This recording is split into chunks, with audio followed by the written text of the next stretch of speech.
माँ के झोली से नूर मिलता है, चैन मिलता है, सुरूर मिलता है कि माँ के झोली से नूर मिलता है, चैन मिलता है, सुरूर मिलता है। जो भी आता है मैया जी तेरे घर में,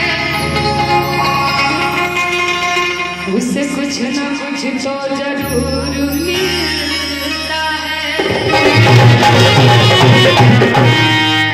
जो माँ के दीवाने हैं, सभी लोग दीवाने हैं माँ के दीवाने, हाथ उठा लीजिए तो क्या बात है।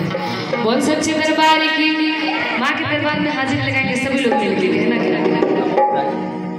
कि तेरे दर पे ओ मेरी मैया तेरे दीवाने आए हैं, कि तेरे दर पे ओ मेरी मैया तेरे दीवाने आए हैं।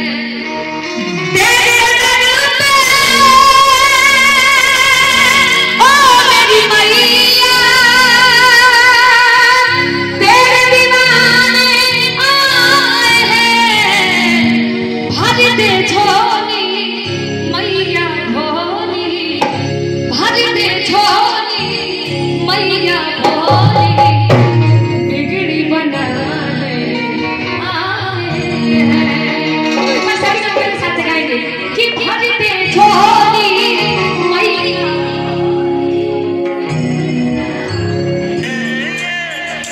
क्या बात है? गाने के साथ छोटे